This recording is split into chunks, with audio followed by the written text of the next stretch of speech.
Hey guys, I've done a recording in a couple of days.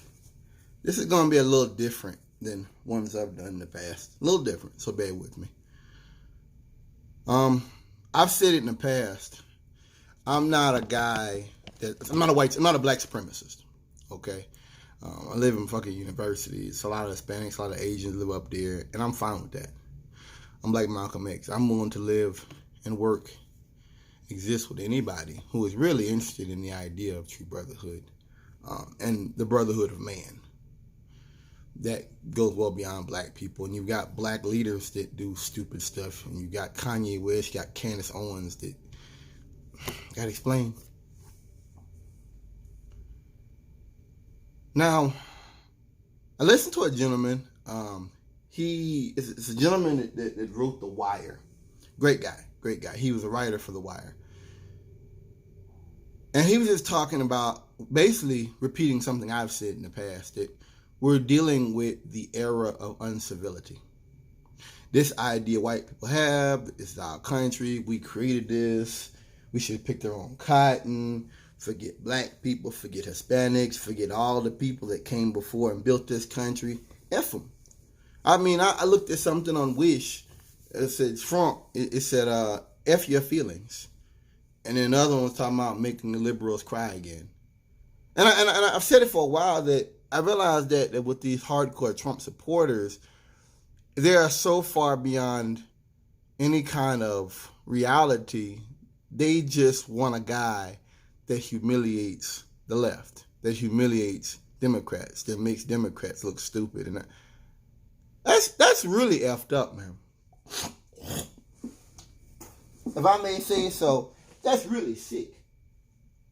That you're willing to destroy your country or do great damage to your country just to make liberals look. I mean, that's like burning your own house down and watching the neighbors. They're like, "What are you doing? What are you doing?" You're like, "Yeah." It's like, that's, how can you say it? That's a mental thing there, man. A person just wants to destroy, and they're willing to destroy their own stuff.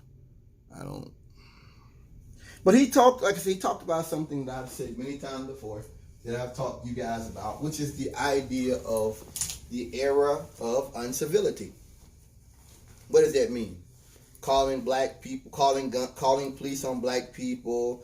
You had the young man walked into a store in Missouri with body armor on, fully loaded AR-15 rifle, pistol on his hip. I mean,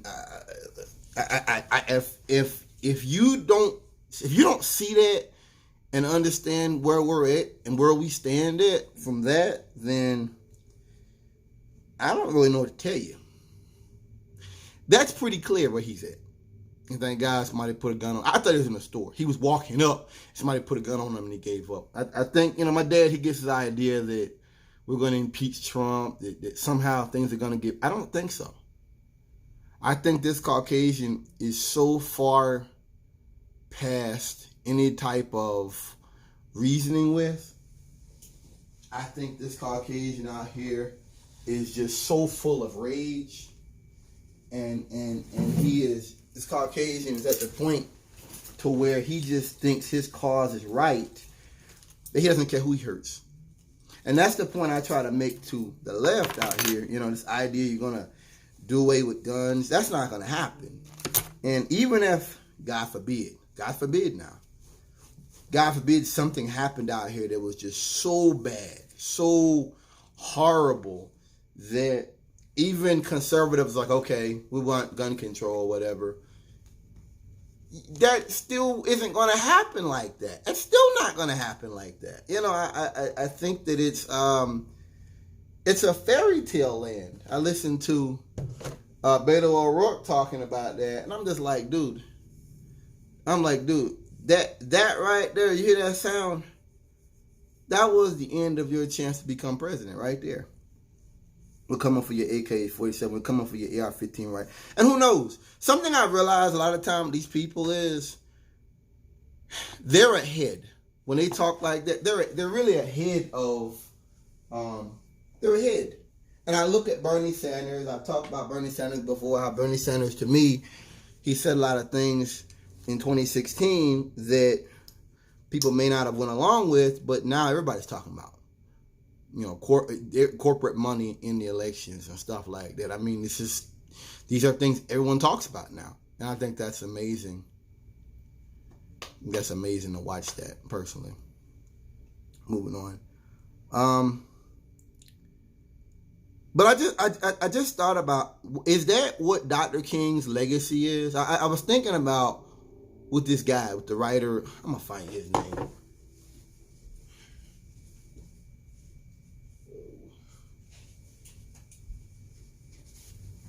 Phone was right there. Yeah, I'm going to find his name. I'm going to stop doing that. Paul Simon.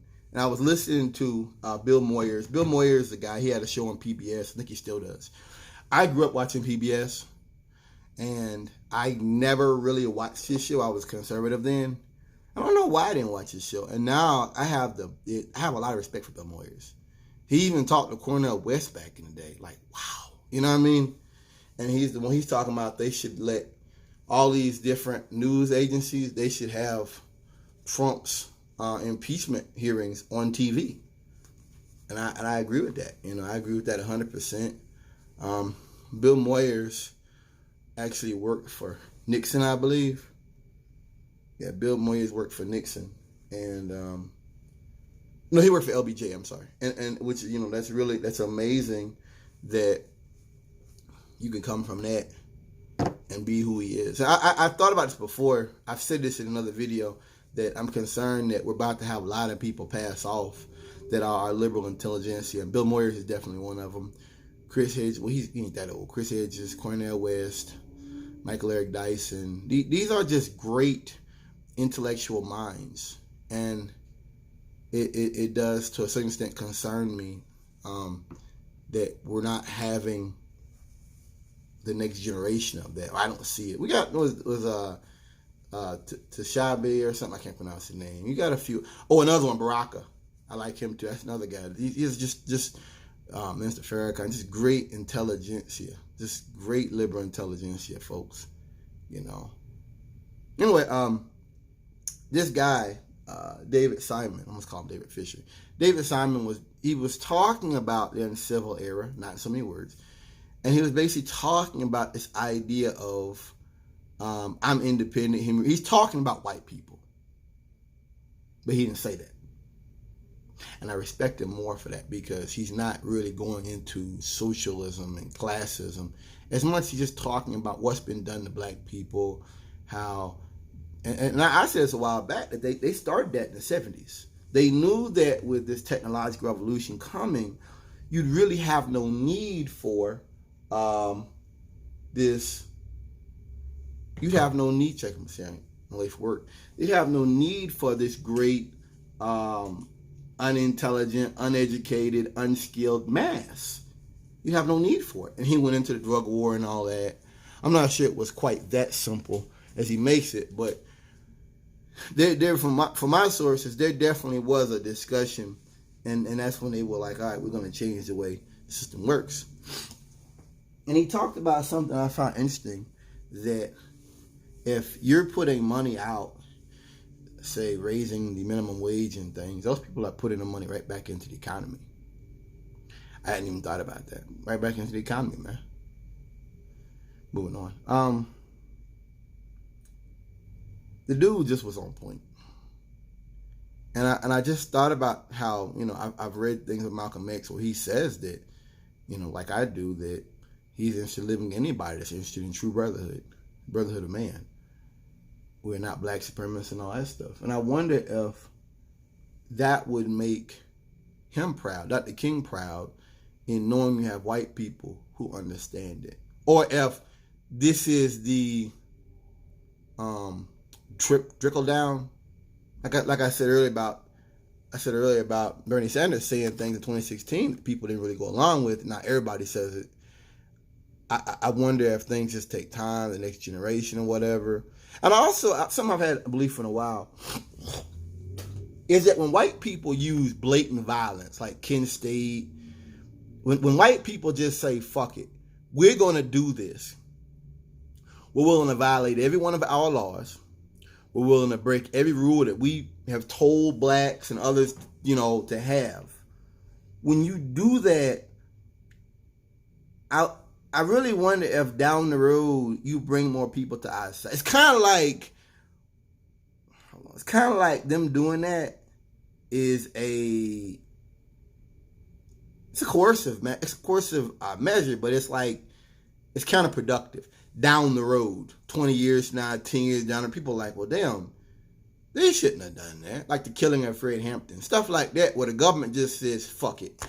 We want your nigga ass so bad. We were going to break every law. We're probably going to get sued. We don't care. This man needs to die or whatever. I really think if down the road it makes people, it alienates them, or because it's like I told my dad, and I've told everybody with Trump going after these whistleblowers, I really feel like when he does that kind of stuff, it brings more folks to our side. I really do. Because you've got a lot of people out here who are not political, who just want to go to work, maybe watch the game when they come home, spend some time with the kids. That's it. They don't really follow all this news stuff. But they do believe in a system of laws. A lot of folks are like that. They do believe that. And when you have a president, you have a man that just so blatantly breaks laws on a regular, I think it makes it, I think they're more open to what I'm saying. Whereas if Trump just done things a little bit different and played by the rules and wasn't so blatant, it's like I've heard people talk about the suburbs. Trump makes these racist comments and all the profanity at his rallies and has, cursing and calling Peter Schiff, Adam Schiff, Shifty Schiff. I think that even if those white people aren't necessarily progressive or on my side, they don't want to hear their kids doing that. And they know for their kids that's not going to help their kids being a racist. And just, being a racist to people who you don't even know. It's one thing if you've been abused by black people, hurt by black people. But if they don't want their kids to come up with that. A lot of white folks don't. I'm not saying that they're progressive or they're on my side. They even want to talk to me. But it's just that that's not where they at, man. They don't want their kids to follow that path, and I wouldn't blame them. That's loser stuff. Trump can do it because he was born rich, but for the average white man doing that, dude, you're a loser. We got black police chiefs and we had a black president, half black president, and here you are repeating some of these old eternal stereotypes, and man, you're a loser. The world's becoming darker and the world's becoming younger. It's not becoming whiter. So the more you do that, guess what? The more you isolate yourself from reality. It's kind of like episode of King of the Hill where Bobby was hanging out with these nerds. They used to play, Dungeons and Dragons, and they were nerds. They would lose, couldn't get girls or something. And Hank was like, it wasn't about Satan, because they were kind of messing with like satanic stuff in the show. It wasn't about stopping him from being Satanist. It's just that, dude, I think that you're what are you doing? This isn't going to help you. You're not learning anything. You're just being a loser. And, you're hanging out with people who are proud to be losers, basically. And you could also go into the mass shooter psychology of incels. That episode, I think, explains incels better than anything. And that episode really came ahead of that. I don't know. You had Columbine, but you hadn't had all the other stuff yet. Cho and Elliot Rodger and all the other people who are just losers. Nothing wrong with people who just want to be avoidant. Like I'm an avoidant. I'm an introvert. I know I'm living in the dumbed down side. But I don't hate people. I don't want to use violence against people who are different than me. That's crazy. I don't want to go out here and harm anybody just because they're different than me. No. Not in any way. I don't want to do that. Not in any way. Moving on.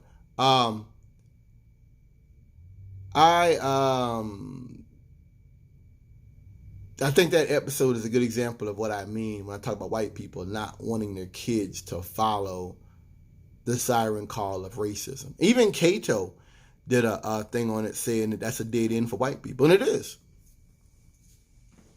It is. That's your response to white people dying off, is to call police on black people for, I seen one dude's dog humped a woman's dog and she called the cops on him for that. They were telling him to leave. No, you take your dog and you leave. That's the Caucasian mindset. Everything is theirs. They run everything. We have to stay out the way. We have to bow down to them. That's the Caucasian mindset. It's just they don't even see that and say, well, maybe we're wrong. No, they don't even care. But this guy, like I said, he didn't get into socialism at all. He mentioned it.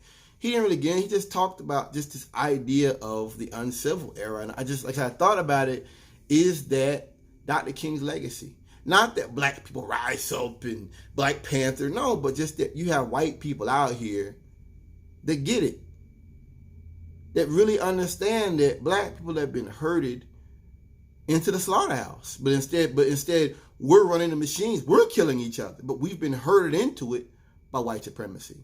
And he didn't mention it, which I like it even better that he didn't mention it, because that is a centrist. People say, he's a liberal, progressive, pinky. No, what he did there, that is progressivism to me. That's my idea of progressivism, is that. I'll go along with that.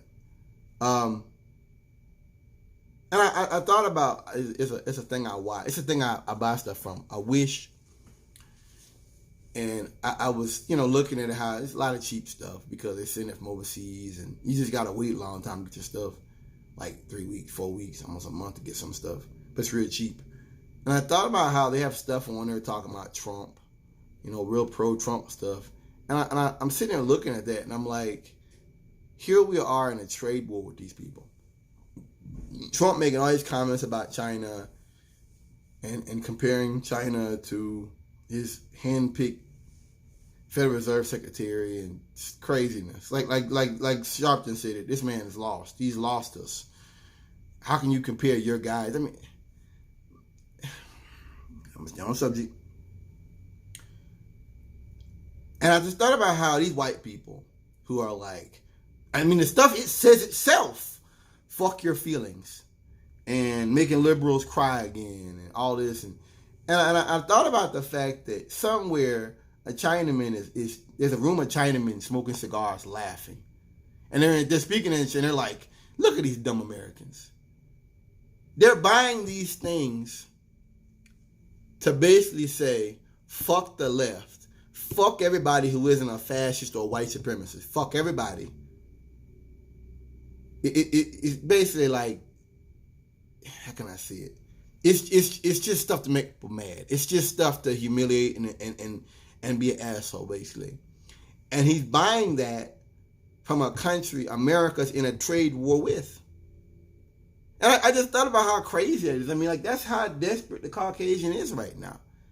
That's how they are that hateful and that angry and that full of rage that they'll go buy Nazi stuff and Trump stuff from a Chinese supplier. The stuff's coming from China. I didn't say China was shit. It's coming from China. It's coming from places that we're at trade war with. And people like making comments on there about Trump. I'm like, wow. And I thought about it. They got all these movies out here. They're like white savior fantasy films, like The Green Book, where the white man, or Elysium, great example, where the white man saves black people, saves the brown-skinned people. And I in the spirit of that, let's go back to the 60s, 70s, and let's imagine some rich black men out here. Some rich black men built plants in Harlem, built plants in like the blackest Detroit, blackest areas of the country. Just think of the blackest areas. They built plants right in the center of them. And they started making like Confederate flags, Nazi stuff. And white people were like, yo, fuck blacks. Yo, go Hitler. And so white people are buying racist stuff from a black man, putting money into the black economy to try to insult black. And don't get it twisted. Those flags and all that don't hurt me. It's almost like a guy to me. It's almost like those guys that go home and play video games for 6-7 hours a night and don't watch any news and just that's all they do is play video games. That's almost how I see these guys with the Trump flags. They are so isolated from reality. And they're proud of it. They're basically proud to say, fuck reality, fuck the rest of the world. We're racist, we're hateful, and we're proud of it. And in the reality I gave you, the reality I just gave you of having plants that make these Nazi things, that's the same idea of them buying stuff from these racists. I mean, from these Chinese men, Chinamen. I find that funny. I mean, these guys, these white supremacists, they are really stupid. Don't get it twisted. I'm not a nationalist. I will buy cheaper stuff somewhere else. I'm not a nationalist, and I'm honest about that. I'm honest about that. So I don't want you. Well, you're doing the same thing. Yes, but I don't hate people in China. Yes, but I am a global citizen. I'm looking at, and then I don't have a lot of power. These guys are buying body armor and vests and shit for their civil war from Chinese businesses. I mean, I can't even. Do you get what I'm saying? I can't even, Anyway, peace out.